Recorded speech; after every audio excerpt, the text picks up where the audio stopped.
안녕하세요. 자, 어느덧 네 번째 시간이 됐습니다. 자, 지금까지는 그동안은 뭐였냐면 4월에서 5월 초까지의 그 수분 관리, 작물 수세 관리, 그다음에 적과 뭐 이런 쪽에서 말씀을 드렸습니다. 자, 실적으로 사과 농사의 전반기의 이 관리에 의해서 사실은 후반기까지 다 결정이 돼요.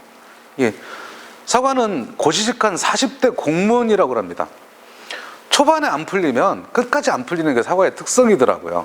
그러다 보니까 이 초기의 관리가 굉장히 중요해요. 초기서부터 수세가 좋으면 끝까지 수세가 좋고, 수세가 안 좋으면 끝까지 수세가 안 좋고, 실적으로 초기 비대가 좋아야 후기 비대까지도 그대로 이어지는데, 초기에 그 적과나 아니면 적과 자체가 잘못돼 갖고 수세 쪽으로 양분이 흐르게 되면 과일은 끝까지 안 크고 나중에 착색도 안 되고 하는 그런 문제점이 생기더라고요. 그래서 실적으로 초반에, 자, 처음에는 내일모레 춥다고 그러니까 내게 예방을 해야 됩니다 라고 그랬고요. 그 다음에 꽃 피기 전에 꼭 줘야 되는 중요한 성분이 있습니다 라고 그랬고요. 그 다음에 그래도 농사질 때 큰 비용을 좀 줄여야 되지 않습니까? 왜 그러냐면 돈이 너무 많이 들어가면 아무리 좋은 물건을 생산했다 하더라도 타산성이 적으니까. 그래서 생산비를 절약하는 측면에서 이 적과제, 이제 적과가 아니라 착과, 요리는 착과를 시켜야 됩니다. 남부지방에서는 자꾸 떼어내려고 하는 성향이 굉장히 크지만은 우리 쪽에서는 빠른 듯한 이 강제 착과를 시켜서 초기에 세포 분열을 빨리 시켜야만, 물론 착과의 개체수가 적어지는 것이 현실이지만은 그게 훨씬 우리한테는 유리하다라는 착과제 얘기를 한 거고요. 자, 다음은 본격적으로 여행생장과 생식장장의 전환에 대해서 얘기할 시간입니다. 여행생장과 생식장의 전환. 자, 무기물 중에 중요한 게 있어요. 질소는 무슨 역할을 하시는지 다들 알고 계시죠? 질소, 나무의 수세를 결정하는 인산, 뿌리, 아니면 꽃, 아니면 잎의 크기, 마디의 길이, 이런 것들을 결정하는 인산. 가리는 실적으로 수분의 흡수, 그 다음에 기공의 팽합, 과일의 비대, 양분의 흐름, 이런 것들을 결정하죠. 그러나 그 중에 가장 중요한 이 칼슘이 문제입니다. 자, 사과는 칼슘 흡수를 하기가 매우 능동적인 작물입니다. 무슨 얘기냐? 천성적으로 칼슘은 잘 먹는다는 얘기예요. 천성적으로 칼슘 흡수를 매우 잘하는 작물이 사과입니다. 어떻게 보면 배나무는 천성적으로 가리, 물 먹는 걸 잘하고, 복숭아는 천성적으로 인산, 그래서 붉은 가지를 형성하고 붉게 과일이 있고, 포도 같은 경우는 천성적으로 여러 가지 종류의 미네랄을 흡수하다 보니까 작은 알갱이가 많이 생기고 붉은 적자색이 생기고 당도가 굉장히 높고 하는 그런 특성을 보이는데, 사과나무는 천성적으로 칼슘 흡수를 잘한다. 다만 그만 놔두면 무조건 천성적으로 칼슘 흡수를 잘하느냐? 칼슘 흡수를 촉진해야 된다는 얘기입니다. 자, 도장 억제 시기 가만 놔두면 언젠가는 결과지가 멈춰서 꽃눈을 형성합니다. 근데 문제는 이게 내가 원하는 것보다 늦다라는 게 문제예요. 늦다라는 게. 그럼 원하는 시기에 그 도장지를 멈추게 하려면 아주 간단합니다. 적과하지 말고 그대로 달아놓으면 나중에 힘이 붙여갖고 지가 일찍 서버려. 힘약하면. 그런데 문제는 뭐예요? 생산성은 거의 제로에 육박하겠죠. 그래서 생산성을 높이 해서 적은 듯 빠른 듯한 적과, 적은 듯한 착과를 함으로써 얻어지는 반대적인 게 뭐냐면 수세가 강해질 수 있는데 적과를 다 끝내고 도장 억제를 하려면 이미 늦더라는 얘기죠. 자연적으로 도장 억제가 될 시기에는 5월 말 6월 초는 돼야 도장 억제가 되는데 이때는 너무 늦더란 얘기죠.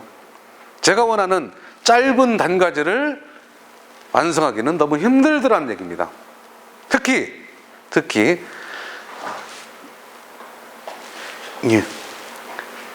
경기 북부의 일기상으로 보면 초기에는 수세가 안 좋다가 하더라도 중기에 들어가면 수세가 넘치는 경향을 보이는 일기 변화를 보이는 지역입니다. 그러다 보니까 자, 기온이 올라가고 습도가 올라가는 그 계절이 되기 전에 도장 억제를, 꽃눈 형성을 다 해놔야 되는 거죠. 거기에 중요한 포인트가 천성적으로 사과나무는 칼슘 흡수를 잘하고 있지만은 이 칼슘을 흡수할 수 있게끔 도와줘야 된다는 이야기입니다. 자, 사과나무 관리, 영양 관리상 가장 중요한 하나의 포인트예요. 칼슘의 흡수라는 게. 그런데 어떠한 지도기관이고 뭐고 칼슘은 땅에 줘야 먹들 못한다라고 얘기를 합니다. 근데 정확한 칼슘의 흡수 형태를 모르기 때문에 그런 얘기가 나오겠죠. 저는 반대로 생각해요. 자, 아무리 조건이 안 좋다 하더라도 얼마든지 칼슘은 내가 인위적으로 흡수시킬 수 있다라는 표현이 맞다. 있다라는. 자, 여기서 한번 읽어보시고요. 자, 환경적인 요인, 토양의 온도 상승, 잦은 강우. 무슨 얘기냐? 이제 그만 컸으면 좋겠는디 할 때부터 사과나무는 크기 시작을 한다는 게 문제다. 이제 적당히 그만 컸으면 좋겠어 할 때부터 크더라. 이유는 이제 온도가 올라가고 그동안 땅에 줬던 퇴비 이런 것들이 미생물에 의해서 부식이 돼가면서 먹기 시작하는 시기가 오히려 사과나무에서는 가장 적절한 도장 억제 시기와 맞닥뜨리기 때문에 그렇다는 거죠. 그래서 이렇게 온도가 올라가기 전에 미생물이 땅에 있는 미생물 유기물들을 다 분해하기도 전에 미리 작물한테 칼슘 농도를 높여 생장점을 멈추게 하는 행위를 해야 된다는 거죠. 자, 여기에서 중요한 연면시비는 과일 비대에 아주 안 좋은 영향을 미치기 때문에 절대 하면 안 되는 거예요. 안 되는 겁니다. 자, 그래서 여러 가지 환경적 요인 때문에 힘들다.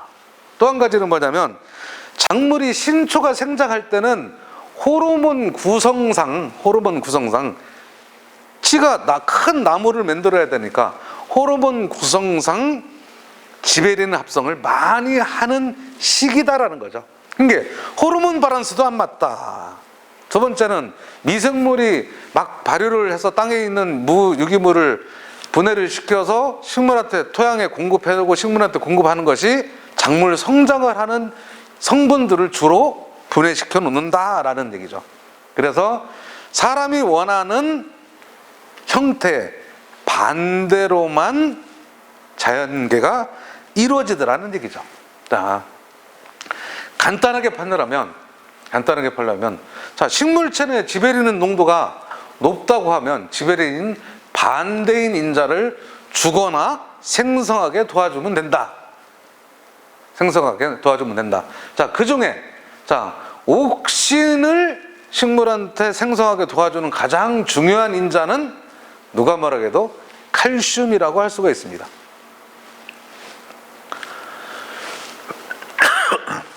이제 이렇게 그래프로 보면 쉽게 균형이 맞아야 된다. 호르몬도. 그러나 신초 발생기는 누가 말해도 지베린 함량이 최고 높아진 그런 삼각형을 그리는 시기다라는 얘기입니다. 자, 과일 비대는 도장 억제로부터 시작됩니다. 예행생장에서 생식 증장의 전환의 표현을 순위 멈추는 걸로 합니다. 순위 멈추는 거. 자, 혹시 진딧물 때문에 고생을 막 하다가도 생장점이 멈춘 후서부터는 진딧물 때문에 고생을 않는 것도 보셨죠? 자, 생장점 신초에는 많은들의 양분들이, 진딧물이 좋아하는 양분들이 있는데 생장점이 멈추게 되면 그 다음서부터는 진딧물이 먹을 게 없으니 더 이상 증식이 안 된다는 얘기와 같습니다. 자, 실적으로 식물 체내의 양분의 배열 자체가 완벽하게 틀리다는 얘기죠.